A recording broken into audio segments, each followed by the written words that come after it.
Hi, my name is Bailey Greer, and I'm an intern at Amazon, specifically at GSP1.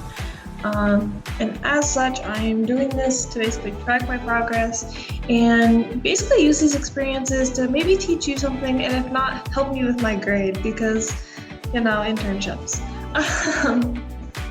Let's see. So, disclaimer, I am not the voice of Amazon, nor is anything I say or do or my opinions relate to anything that is related to the company. But again, this is just from my own personal experience and tracking. So today I want to talk about day one, specifically day one safety, because that was like the big thing that we did today. So first of all, we have these really orange vests, and they are required. Amazon has them that basically come with your badge, and you can get up to 4 of them a month if I remember right. But they're super important. Secondly, we have the gloves, which also come from Amazon. They're all part of your job, basically. Kevlar, so they will stop you from stabbing yourself with nails or those kinds of things, but they will not protect you from hazardous materials and dangerous goods.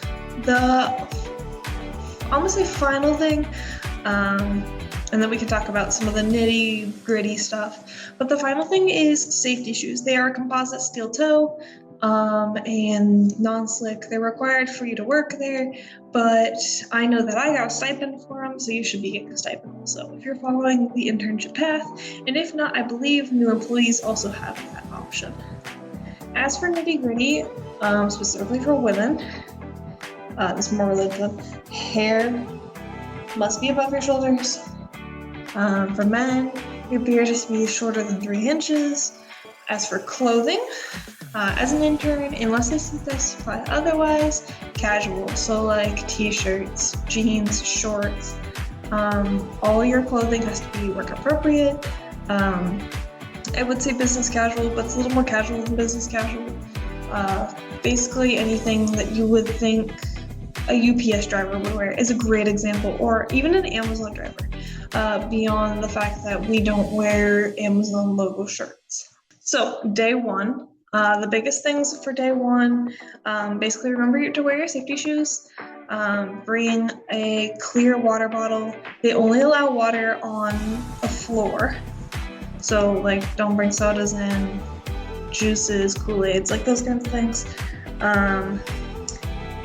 And remember, comfortable clothing. The dress code will come in your welcome email once you're hired on, and if not, you can always reach out to HR, those kinds of situations.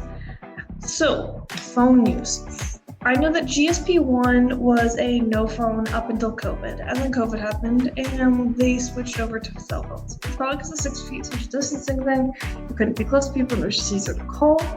But nowadays, I know GSP1 is still using phones, and you can have your phone on the floor. You cannot use it. Cannot wear headphones unless they're issued by Amazon, and those are more earplugs than headphones. Just keep that in mind. Trackers for like your watch and stuff like that, count your steps, that's okay. Day one safety was real easy. It was a couple hours of videos. Basically, this is what you do with hazardous materials. GSP1 is a level 2 hazard material, basically meaning no explosives, so like no fireworks, no flammable items ranked 1 and 2.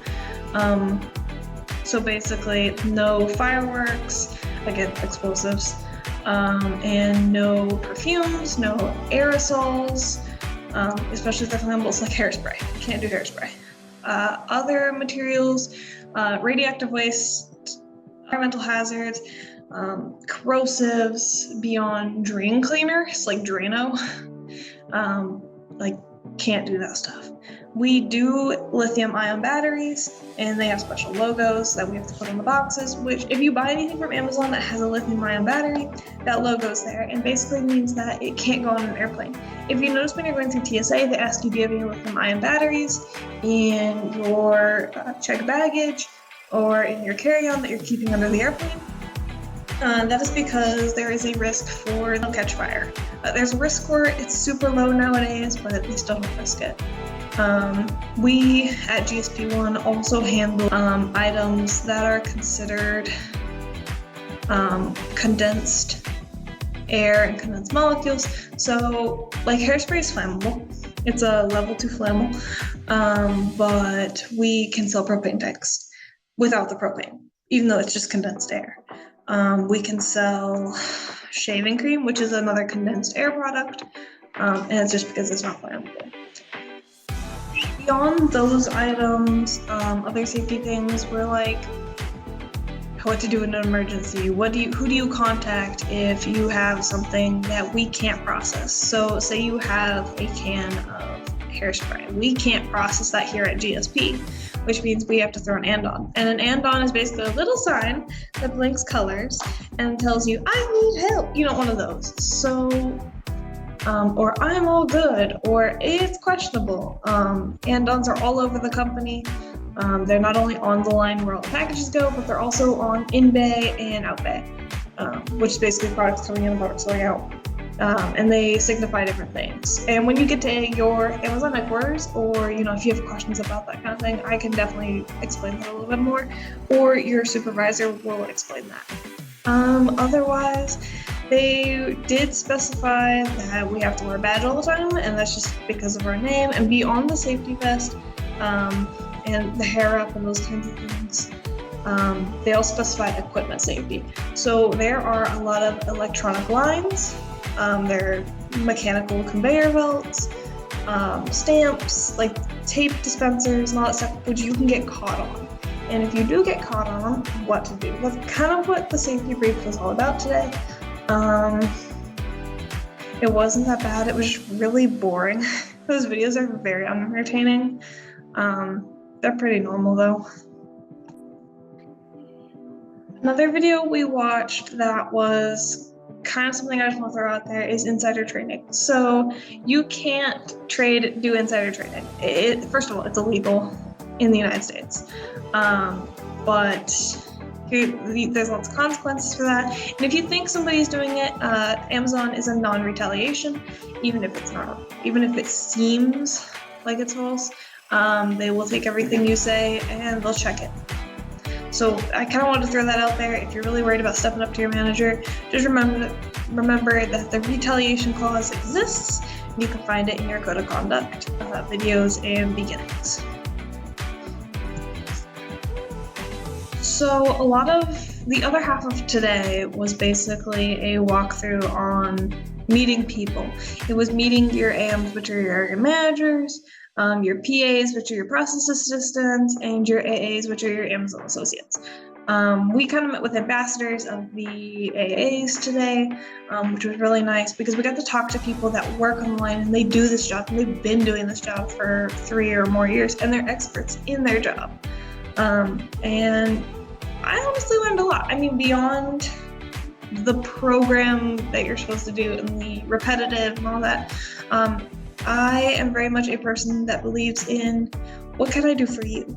And as manager, that is super important. If you ever get the chance to take operational communications, I would recommend it.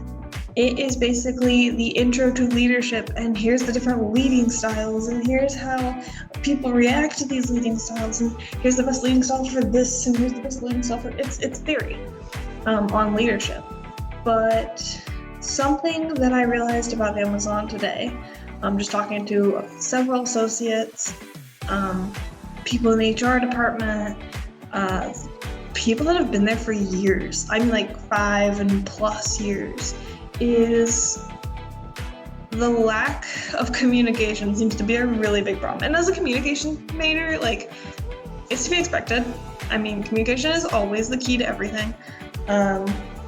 Whether it be your verbal or your nonverbal cues, it's important. So it was, and even as a big company, I understand that, communication fails sometimes. I get it. But I did not realize that such a big company that has been around for almost 30 years is struggling with this. So we have to do a project at the end of the semester. And this project has not been verified, not been cleared by anybody. And from what I hear, it's supposed to be a safety project. And I'm going to see if we can do something else. I would love to be able to fix the communication breaks. So when you're applying for Amazon and you're getting into these, especially for me and and the other interns that I work with, communication was horrible. I mean, like, it was horrendous. Like, it was a sad excuse for a major company. I was shocked because, so I started today was my first day. I flew out the 20th, and that was a couple days ago. And I did not get my schedule. I still have my schedule, mind you.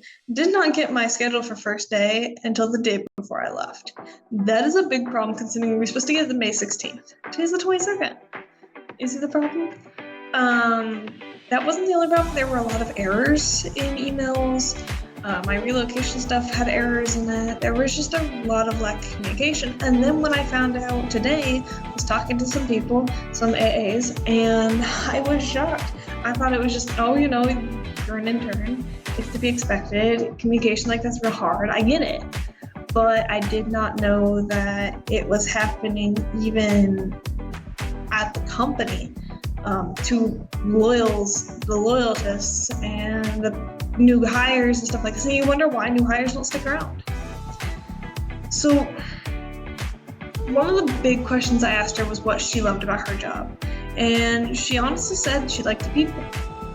But there were problems with the people, specifically management. Now, it's because we're managing interns, we're operations management interns. So I want to hear this specifically.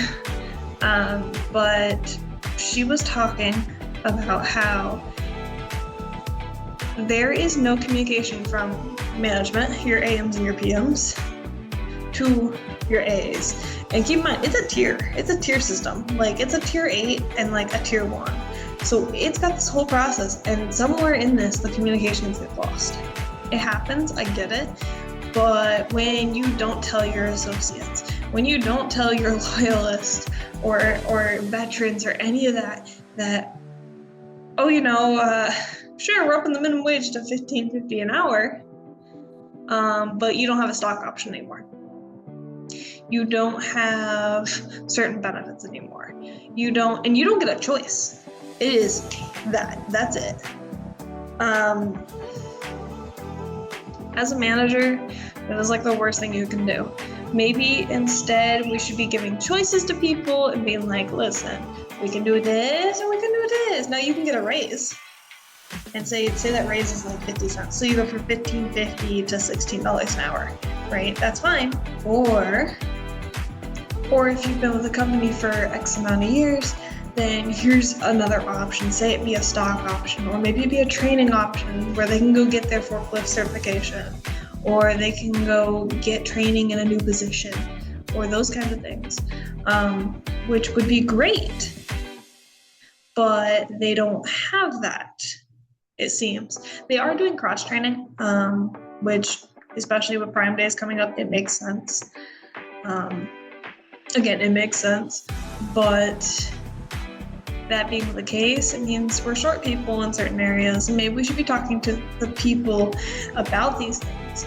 Another problem I heard was expectations of AAs are a lot higher than like anything. I was really shocked. So a loading truck, unloading a truck takes, according to the AAs, between 2 and 3 hours, which is fine. You know, I expect that, especially when it's more than 150 pieces, you know, but management's like, get done in an hour. That doesn't work. Not when you have to open the truck, you have to clear the truck, you have to unload the truck, and then you have to sort it, and then you have to wrap it, and then you have to label it, and then you have to put it in the computer, and then you have to have somebody come through and audit. It does not work. The time expectations are not there, especially for new hires. I mean, that's kind of the big thing that I've noticed. It's just there's no choices, there's no communication, and the expectations for AAs seem to be extensive. and we need to lay back a little bit or find a better resource or find a better process. My goals for this, I would love to do a project related to this, even just one of these sections. And I know it's a little more HR style and a little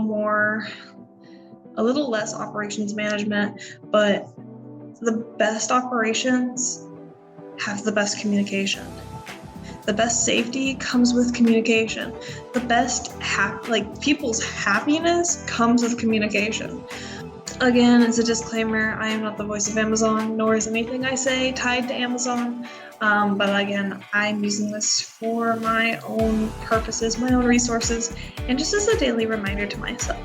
That is it from me. Again, if you want to contact me, my Instagram is @excalibur.523, or you can reach out to me in the comments below with questions, comments, concerns. I would love to hear from you. Maybe you have a recommendation, or maybe you agree with me and maybe have other options you wish you could have. Maybe you work at an Amazon or a UPS or some kind of facility that has a similar background and a similar purpose, and they found a better way to do it. I would love to hear from you either way. You can just say hello or, ask questions. Totally up to you. I will see you around.